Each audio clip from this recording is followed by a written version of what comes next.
할렐루야. 배단이 찬양대회 찬양을 우리 주님께서 기뻐 받아주신 줄로 믿습니다. 우리 한번 이 시간 앞뒤 좌우 옆 사람에게 우리 이렇게 한번 인사했으면 좋겠습니다. 오늘도 정말 고생 많으셨습니다. 그렇게 인사하겠습니다. 네. 이 시간 이 밤에 우리 하나님께서 말씀으로 저희들의 심령 가운데 한 걸음 더 가까이 다가와 주실 줄로 믿습니다. 여러분, 오늘 우리가 읽었던 세 절의 말씀 중에 우리 14절의 말씀을 한 번 더 같이 읽어보면 좋겠습니다. 우리 14절의 말씀을 우리 한 번만 더 같이 읽어보겠습니다. 시작. 다윗이 그의 모든 일을 지혜롭게 행하니라. 여호와께서 그와 함께 계시니라. 아멘. 이 14절 한 절의 말씀은 매우 짧고 어쩌면 평범하게 들릴 수 있는 한 절의 말씀입니다. 우리는 흔히 다윗은 늘 하나님과 함께했던 사람이니까 당연히 지혜롭게 행동했겠거니 그렇게 쉽게 지나칠 수 있을 것입니다. 그러나 이 말씀의 앞뒤 상황을 이렇게 한번 살펴보면 그렇게 단순하게만 볼 수 없는 면이 있다고 하는 것을 우리가 곧바로 알게 됩니다. 무슨 말씀이냐면 본문 14절의 말씀에서는 분명 다윗이 모든 일을 지혜롭게 행했다 그렇게 기록되어져 있지만 그 지혜가 우리가 일반적인 기준에서 볼 때 오히려 문제가 된 것처럼 보이기도 한다는 점입니다. 왜냐하면 이제 바로 이어지는 15절의 말씀을 눈으로 보시면 사울은 다윗이 크게 지혜롭게 행동하는 그 모습을 바라보고는 그를 두려워했고 결국 다윗은 사울의 미움을 사기 시작했기 때문입니다. 여러분, 사울은 이스라엘의 초대 왕입니다. 말하자면 한 나라의 막강한 권력을 가진 통치자였습니다. 그런 사울의 왕국에서 잘 살아남기 위해서는 조직의 생리상 왕에게 잘 보이는 것이 무엇보다 중요한 일이었을 것입니다. 그런데 오늘 본문의 말씀을 보면 다윗은 정말 잘하긴 잘했는데 어딘가 조금 부족하게 그리고 좀 어색하게 잘한 것이 아닌가 하는 생각이 듭니다. 여러분, 보통이라면 왕에게 인정을 받고 삶이 평탄하고 순탄하게 흘러가기 위해서는 그 권력자인 왕의 눈에 들기 위해서 조심스럽게 지혜롭게 조심스럽게 서신해야 하는 것이 마땅합니다. 그러나 다윗의 경우는 달랐습니다. 본문 14절의 말씀에 보면 다윗이 지혜롭게 행했다 그렇게 분명하게 말씀은 적혀져 있지만 우리가 보기에는 어쩌면 다윗이 조금 3차원적인 삶을 산 것이 아닌가 그런 싶은 대목이 많이 보이기 때문이죠. 다윗이 지혜롭게 만약에 행동을 했다라면 우리가 다윗의 그 여정들을 읽어보면 그것이 느껴져야 되는 것 아니겠습니까? 예를 들면 사울이 자신을 지금 경계하고 있는 그런 분위기를 만약에 느꼈다라면 그리고 사울이 자신을 점점 싫어하기 시작했다고 하는 것을 눈치를 챘다라면 다윗은 마땅히 스스로를 조금 더 낮추고 조심스럽게 행동을 했어야 했습니다. 근데 성경을 보면 다윗은 그렇게 행동하는 모습을 볼 수가 없는 것이죠. 사실 다윗의 이와 같은 모습은 더 이전부터 시작되었습니다. 다윗은 골리앗과 싸워서 승리를 한 이후에 이스라엘의 장군이 되었습니다. 그리고 전쟁에 나갈 때마다 놀라운 공을 세웠습니다. 싸움마다 이겼고 그리고 하나님께서 함께 하시는 강한 용사로 이름을 알리게 되었습니다. 그러던 어느 날 또 한 번의 큰 승리를 거두고 이제 돌아올 때였습니다. 사람들이 거리로 나와서 다윗을 향하여 또 다윗을 환영하며 노래를 하기 시작했는데 그 노래가 우리가 너무나 잘 알고 있는 사무엘상 18장 7절의 말씀 바로 위에 있는데 우리 이 말씀도 같이 한번 읽어보겠습니다. 시작. 여인들이 뛰놀며 노래하여 이르되 사울이 죽인 자는 천천히요 다윗은 만만히로다 한지라. 아멘. 이 노래가 사람들의 입에서 입으로 불리기 시작을 했는데 여러분, 그 소리가 사울 왕의 귀에 들어가지 않았겠습니까? 왕이 직접 그 자리에 있었든 아니면 나중에라도 그 소식을 아마 분명 들었을 것입니다. 이런 문제는 사울은 천천히고 다윗은 만만히로다 이 한마디가 결국 사울 마음에 불을 붙이게 되었다라는 것이죠. 그 백성들의 노래를 다윗이 만약에 직접 듣게 되었다라고 한다면 여러분, 대부분의 사람이라면 이렇게 생각해야 되지 않았겠습니까? 앞으로는 내가 좀 처신을 잘 해야 되겠구나. 내가 앞으로는 990명만 죽여야 되겠구나. 그래서 사람들이 앞으로 노래하기를 사울이 죽인 사람은 1000이요 다윗이 죽인 사람은 991호다. 뭐 이렇게 맞추어져야 하는 것을 생각해야 했을 터인데, 자신이 아무리 전쟁을 잘하고 승리를 많이 했더라도 그래도 왕보다 앞서는 것이 안 되겠다 그렇게 생각을 하고 어떻게 해서든 자신을 낮추려고 하는 그런 노력이 필요했을 텐데, 다윗은 그렇지 못했다는 것이죠. 왕보다 10배나 더 많은 칭송을 받는다면 그게 왕의 마음에 부담이 되고 위협이 되는 것은 사실 누구라도 쉽게 알 수 있는 상식이 아니겠습니까?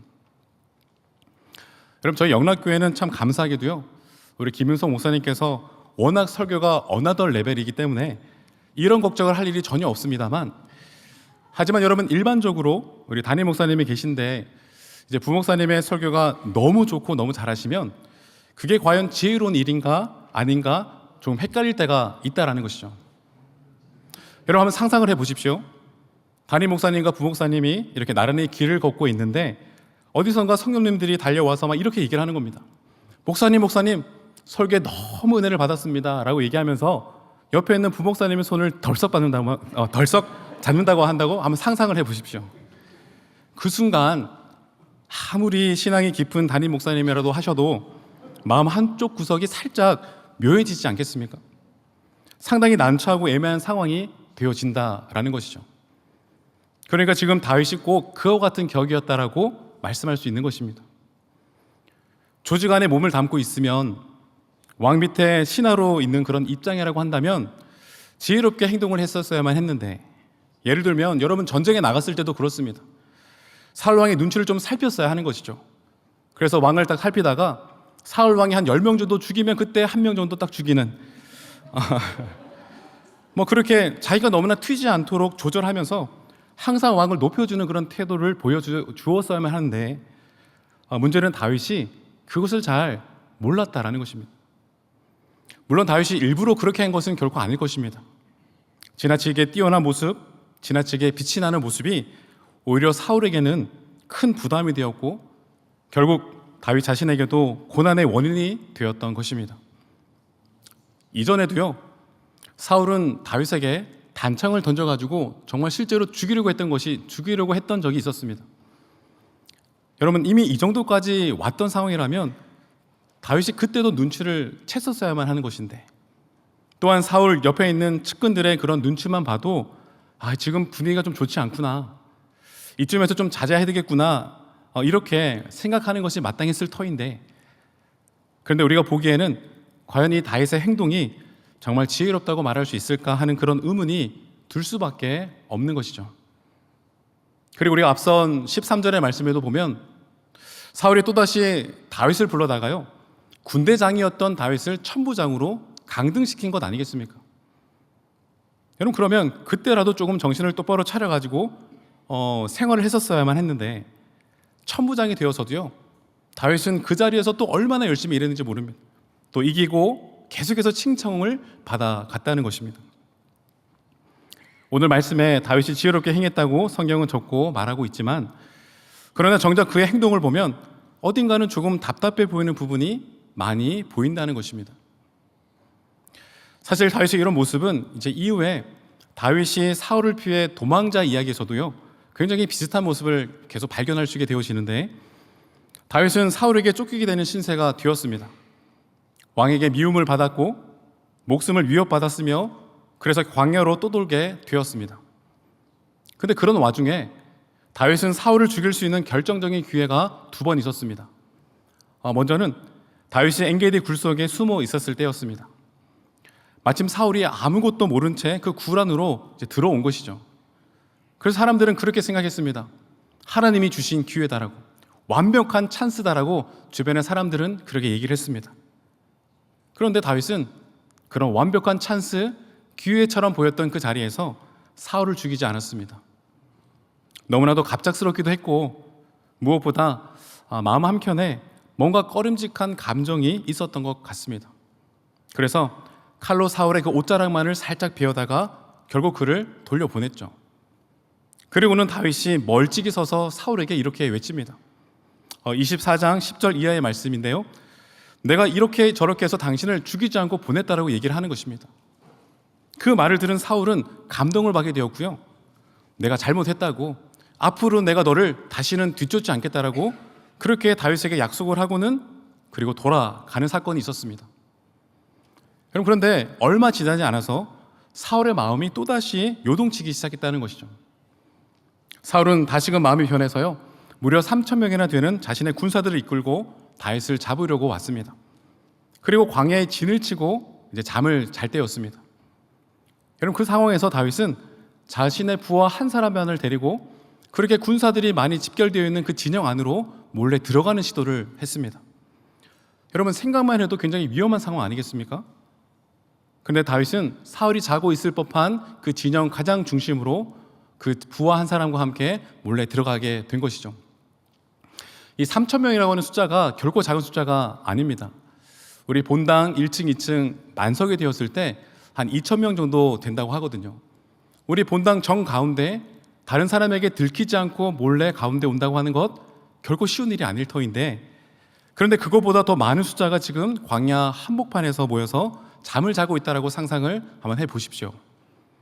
그렇게 넓지 않은 공간에서 그 많은 군사들이 지금 조밀조밀 모여서 누워서 잠을 자고 있는 상황인 것입니다. 그리고 그 중심, 그 한가운데 왕이었던 사울은 잠을 자고 있는 것이죠. 결국 다윗은 어렵게 그 군사들을 틈을 비집고 들어가서 사울 왕이 누워있는 그곳까지 도착을 하게 되어집니다. 그랬더니 그 모습을 보았던 다윗의 부하가 이렇게 얘기하거든요. 사무엘상 26장 8절에 이렇게 얘기합니다. 이거는 하나님께서 주신 기회라고, 나에게 허락해 주시면 두 번 찌를 것도 없이 단창에 단 한 번에 내가 저 사울을 죽이겠다라고 허락해 달라고 다윗 왕에게 요청하는 모습을 볼 수 있게 되어집니다. 그럴 때 다윗이 그 부하를 말리게 되어죠. 안 된다고, 그는 하나님께서 기름 부으신 왕이다라고, 그의 생명에 절대로 손을 대서는 안 된다라고 얘기하고는 사울 왕 옆에 있었던 물병과 창만을 가지고 조용히 그 진영을 또다시 빠져나오는 사건을 우리가 볼 수 있게 됩니다. 여러분, 정말 안타깝고 정말 답답한 모습 아니겠습니까?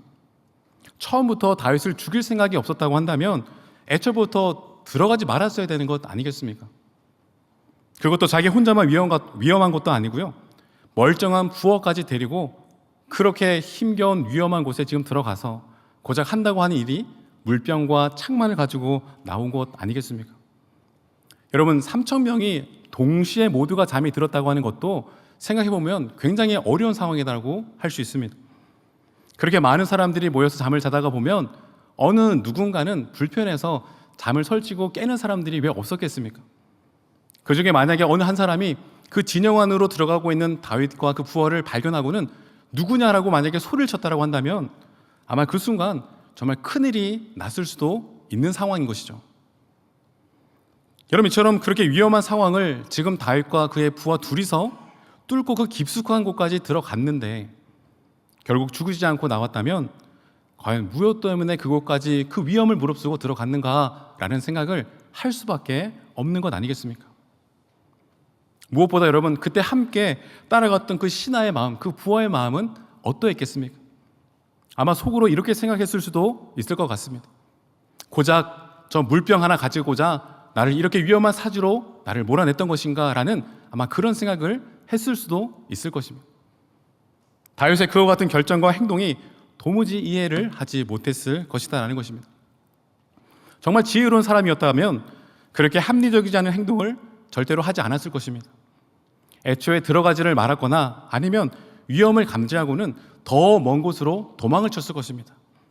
아니면 만약에 그렇게 어렵게 위험을 무릅쓰고 깊숙한 그 진영 안까지 들어갔다고 한다면 바로 결단을 내렸거나 최소한 무언가를 행동에 나섰어야 하는 것이죠.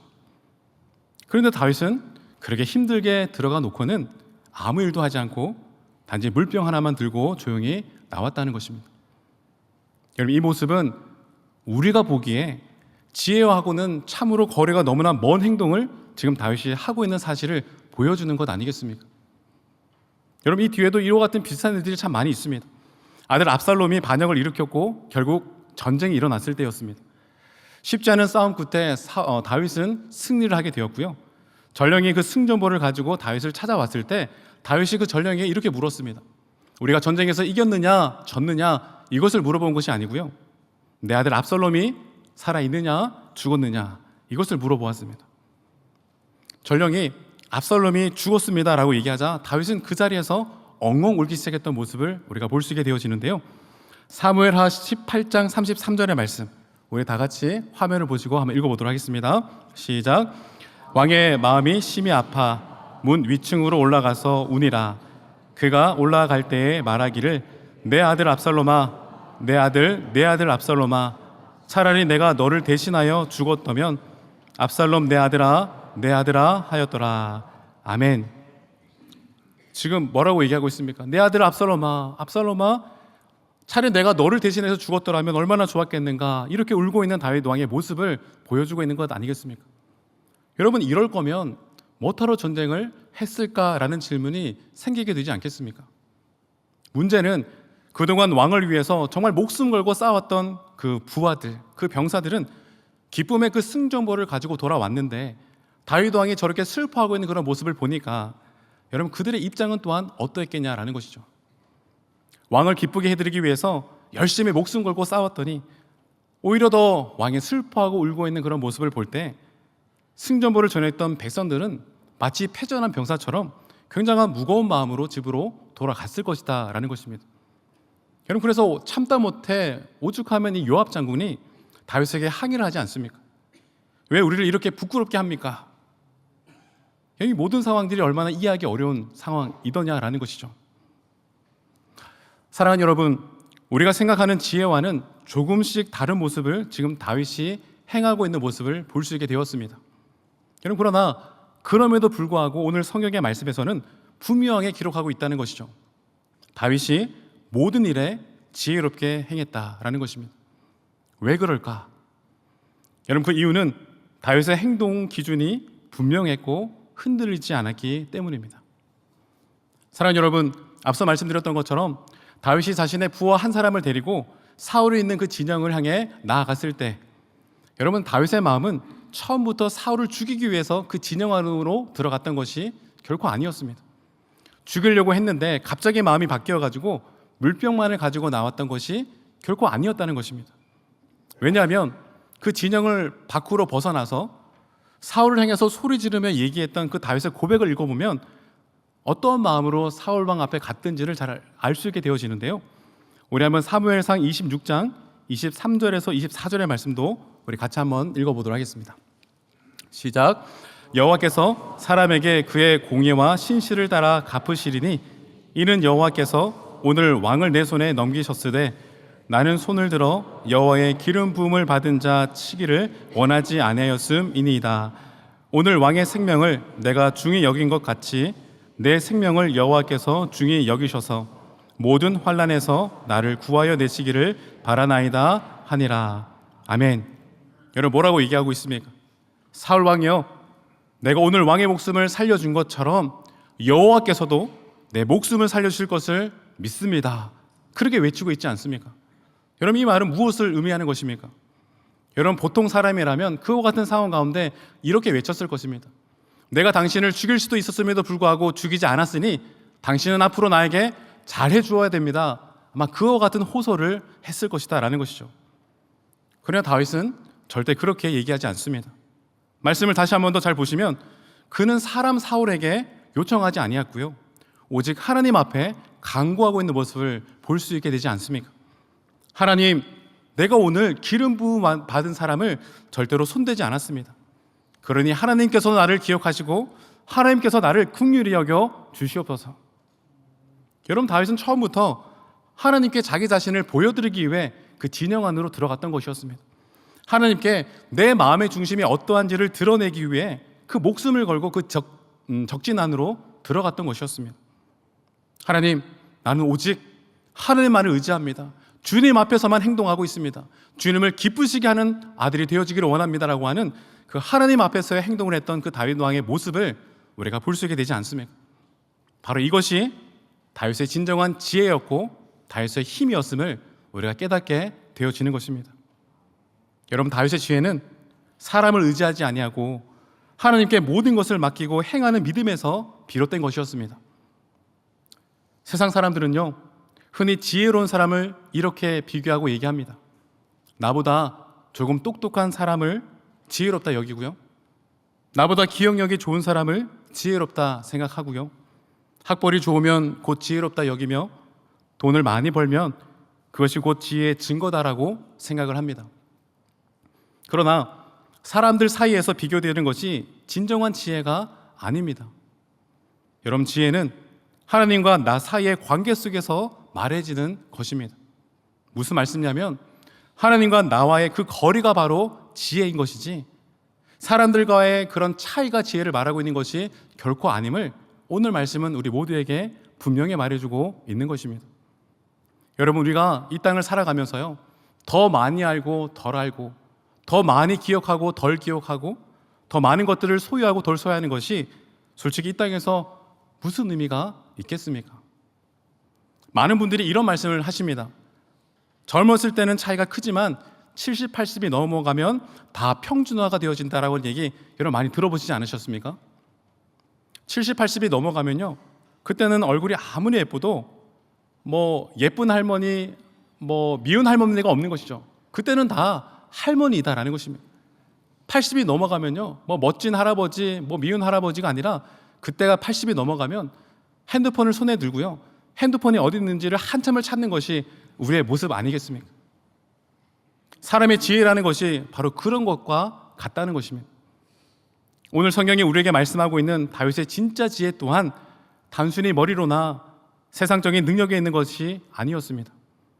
우리의 삶에 능력을 주고 우리가 승리할 수 있는 최후의 힘이 되어지는 지혜는 바로 하나님과 나와의 사이의 그 거리에 달려 있음을 말씀은 분명하게 선포하고 있는 것입니다.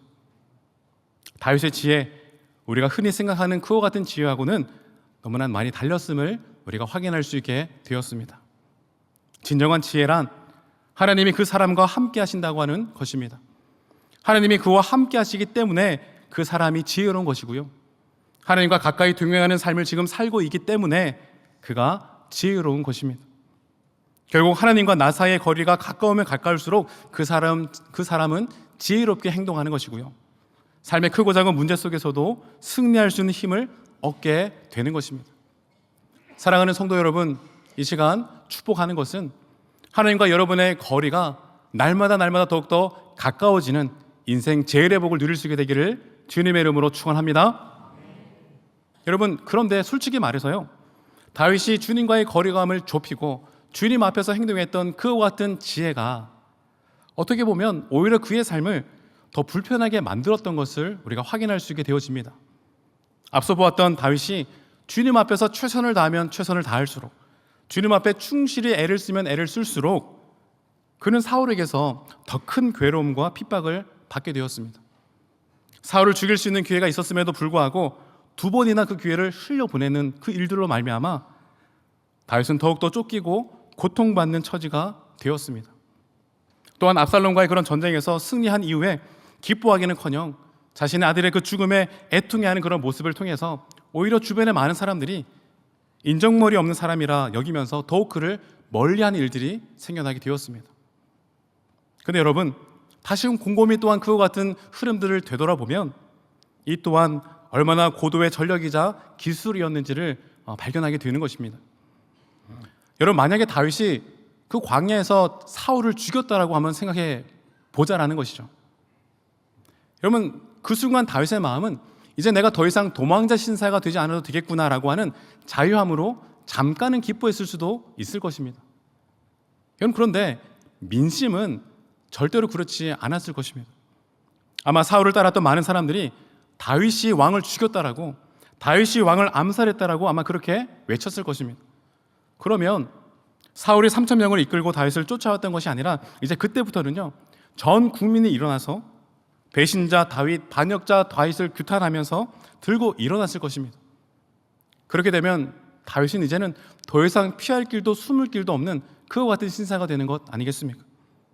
그래도 이전까지는 쫓기면서도 그래도 동정과 위로를 받을 수 있었던 그와 같은 상황에 처했지만 만약에 정말 다윗이 사울 왕을 죽였다라면 완전히 상황이 달라질 수 있었다는 것입니다. 압살롬과의 전투에서도 마찬가지입니다. 전쟁에서 이겼다고, 너희들 정말 잘했다라고, 우리 이겼다라고 만약에 그렇게 승리를 기뻐했으면 그 기쁨은 그 순간으로만 끝이 났을 수도 있을 것입니다. 왜냐하면 여러분, 성경의 말씀에 보면 온 이스라엘 나라가 압살롬을 따랐다라고 말씀은 적혀져 있거든요. 압살롬 편에 섰던 사람들이 더 많이 있었던 것을 보게 되는 것입니다. 여러분, 그러니 압살롬 주변에 있었던 사람들이 이런 생각을 하지 않았을까요? 우리가 압살롬 편에 섰으니까 이제 다윗이 우리를 가만두지 않을 거라고, 다윗이 우리를 치기 전에 우리가 빨리 모여서 힘을 모아야 된다라고 아마 그렇게 들고 일어났을 수도 있을 것입니다. 그런데 다윗은 내 아들 압살롬아 그렇게 깊이 슬퍼하며 슬픔에 잠기는 모습을 보게 되지 않습니까? 물론 다윗을 위해 전쟁에 나아갔다 돌아왔던, 이겼던 자들, 승리했던 자들은 그렇게 슬퍼하는 다윗의 모습에 적지 않은 당황을 했을 수도 있을 것입니다. 그런데 그 반대편에 섰던 사람들의 마음은 어떠했겠습니까? 저렇게 자식을 사랑하는 분인데 우리를 험하게 다룰 리가 없다라고, 우리가 다윗 왕에게 용서를 구하고 무릎을 꿇고 나가면 아마 다윗 왕은 우리 모두를 품어줄 거라고, 막 그와 같은 마음이 흔들리고 움직이지 않았겠습니까? 결국 사람들은 다시 다윗을 왕으로 세우는데 주저하지 않았을 것입니다. 이것이 바로 고도의 전략이 된 셈이죠. 자기의 작은 것들을 내주면서 더 큰 것을 얻게 되어지는 그러한 깊은 고도의 전략이 되어진 셈입니다. 근데 여러분, 중요한 것은요, 다윗이 모든 것을 복잡하게 계산하면서 머리를 막 굴려가면서 진행했던 것이 결코 아니라는 점입니다. 다윗은 오직 하나님 앞에서만 충실히 행동했습니다. 그의 마음은 항상 주님께로만 향해 있었다라는 것이죠. 이 일이 하나님 앞에 합당한 일인가? 이 일이 정말 주님께서 기뻐하는 일인가?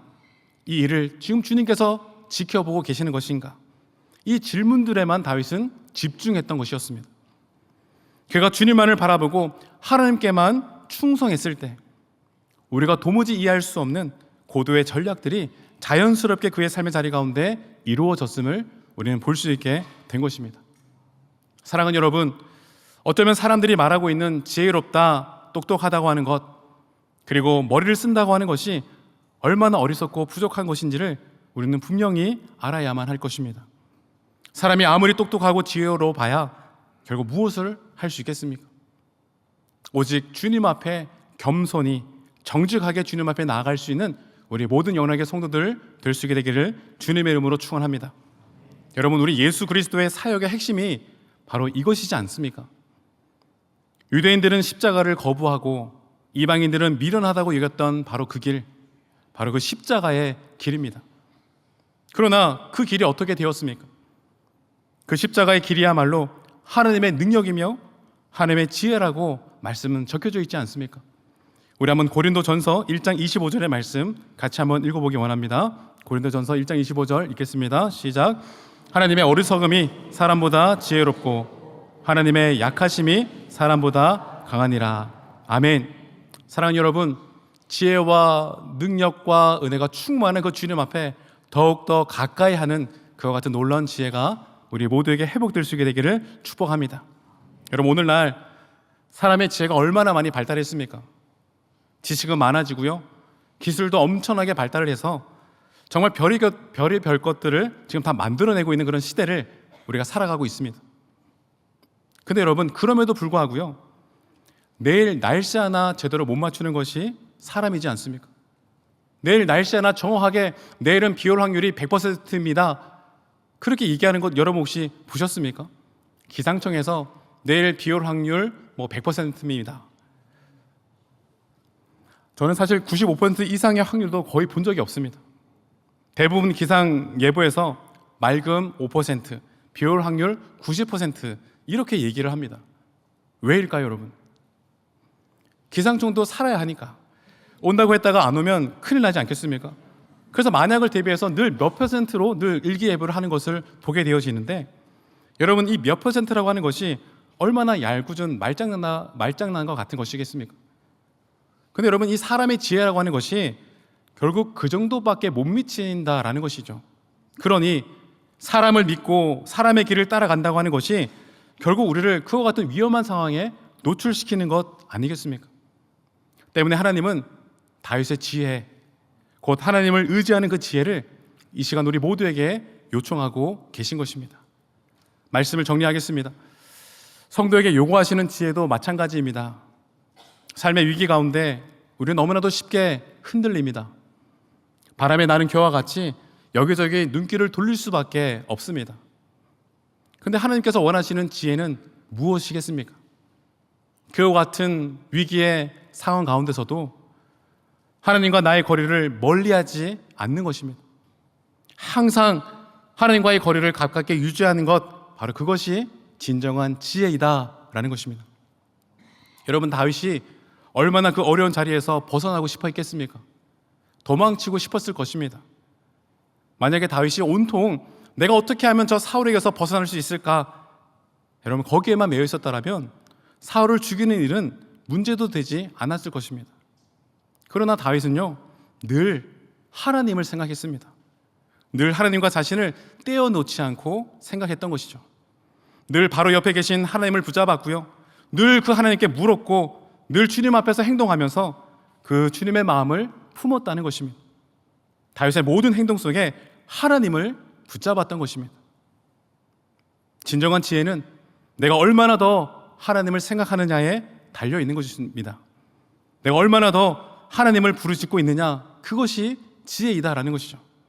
내가 얼마나 하나님께 기뻐하시는 일을 생각하고 그것을 실질적인 삶의 자리 가운데 실천하고 있느냐, 이런 바로 그것이 하나님께서 말씀하고 계시는 참된 지혜인 줄로 믿습니다.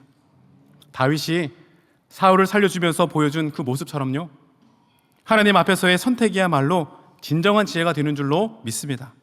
사랑하는 여러분, 여러분의 모든 삶의 자리 가운데서도요, 이와 같은 지혜가 충만하시기를 주님의 이름으로 축원합니다. 세상에서 여기 좋다고 하면 저기로 우르르 몰려가고, 이것 좋다고 하면 저기로 우르르 몰려가는 세상의 흐름에, 세상의 분위기에 따라서 이리저리 흔들리는 그와 같은 지혜가 아니라 마치 시냇가에 심겨진 그런 뿌리를 내리는 나무처럼 하나님과 함께 머무는 지혜가 여러분 안에 가득 넘쳐날 수 있게 되기를 소망합니다. 주님과의 나와의 거리감이 멀어지지 않는, 늘 어떻게 하면 주님과의 거리감을 좁혀갈 수 있을까라고 하는 그와 같은 다윗의 지혜로운 행동이 이 시간 이후로 저와 여러분들의 삶의 자리 가운데 가득 넘쳐날 수 있게 되기를 축복합니다. 기도하겠습니다. 사랑과 지혜의 아버지 하나님, 오늘도 우리에게 생명의 말씀을 허락하여 주시고 하나님의 뜻을 분별할 수 있는 은혜를 주심에 감사를 드립니다. 세상의 지혜가 아닌 하나님과의 거리에서 비롯되는 참된 지혜를 사모하게 하시니 또한 감사를 드립니다. 우리도 다윗처럼 위기의 순간마다 사람의 계산과 판단이 아닌 하나님 앞에서 바른 길을 선택할 수 있도록 인도하여 주시옵소서. 아버지 하나님, 우리가 흔들리는 세상 속에서도 하나님과 가까이 머무는 지혜를 잃지 않게 하시고 바람을 따라 사는 인생이 아니라 시냇가에 심겨진 나무처럼 뿌리를 깊이 내리고 하나님의 뜻을 따라 살아가는 삶이 되게 하여 주시옵소서.